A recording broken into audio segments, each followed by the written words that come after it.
Hello and welcome to the Small Business Sweet Spot. I'm your host, Barb Davids, and this show is dedicated to helping small business owners like you get more organic website traffic, and also to help create and distribute content and analyzing the numbers so that we can make better informed marketing decisions. It is action-oriented, direct, and conversational. And if you've been looking for SEO or content marketing help, please stick around to the very end where I share about the group coaching program, Small Business Sweet Spot. I'm so glad you're here. Let's go. Raise your hand if you're a good business owner who tracks most of the links you throw out into the world. I'm talking about all your social posts that link to blogs, your email campaigns that link to services, and your paid ads that link to your site. What percentage of them roughly do you track so you can analyze later and find out if they've worked?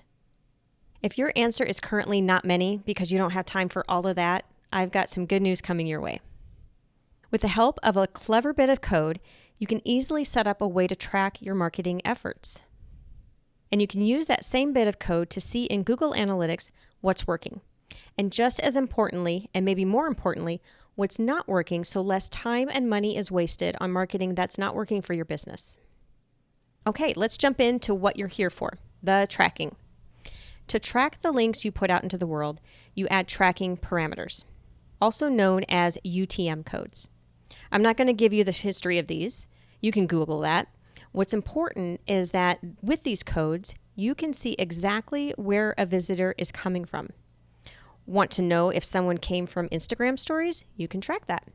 Want to know if someone came from a link in your signature? You can track that. Want to know if someone came from your Google listing?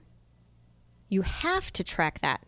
Otherwise, it will show up in organic, but not as from your Google listing specifically. We're going to add words at the end of our website URLs before we put them in our marketing assets.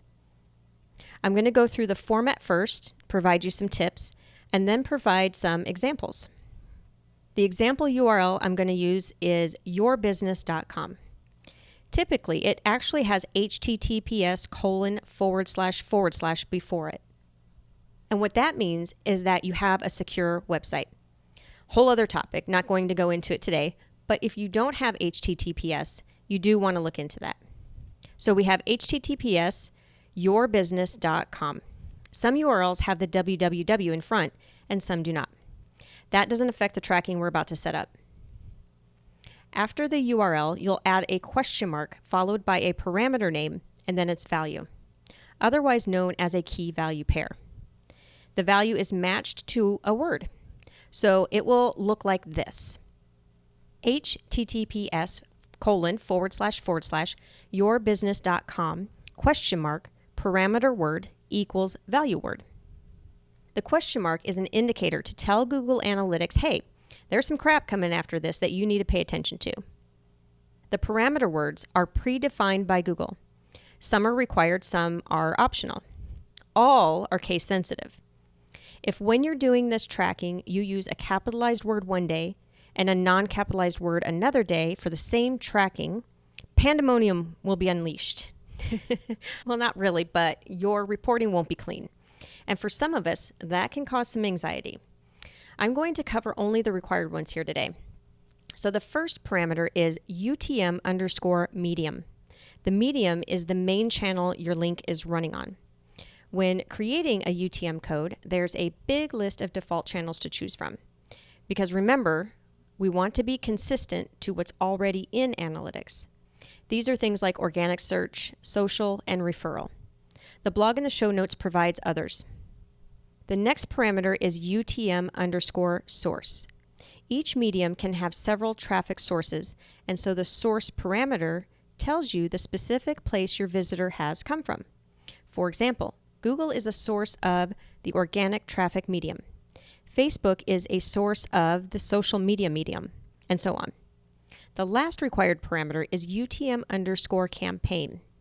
This will be something to identify your link by, either campaign, name, product name, something that delineated it from other links coming from the same source or medium. And ideally, your campaign name is the same name across other sources and mediums.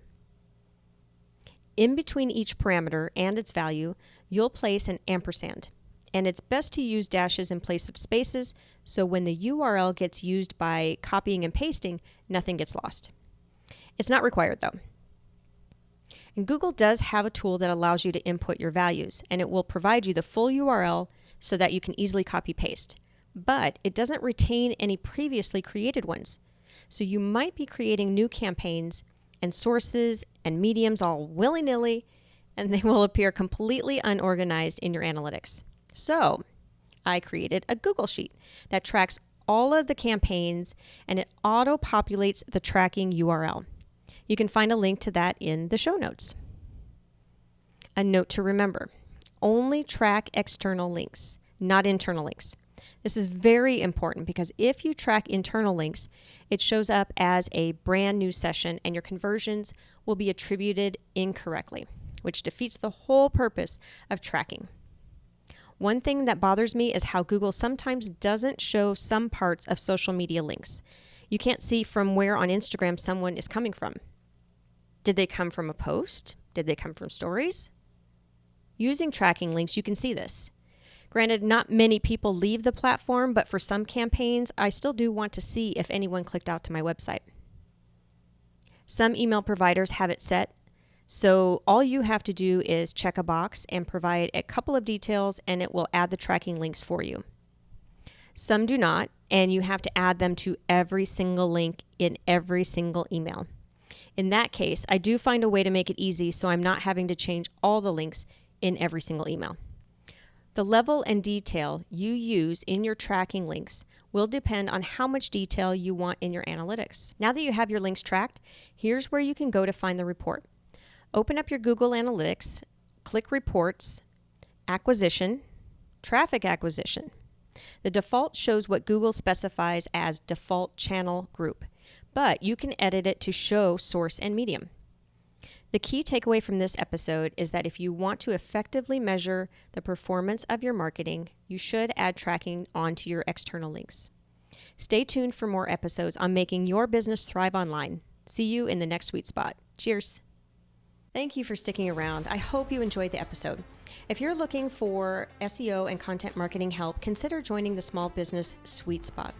It's a group coaching program where you can get answers to your questions about your business directly and clarity around the marketing strategies that you would like to implement in your business. You can find all kinds of information at compassdigitalstrategies.com. And if you like the episode, please tell a friend. Cheers.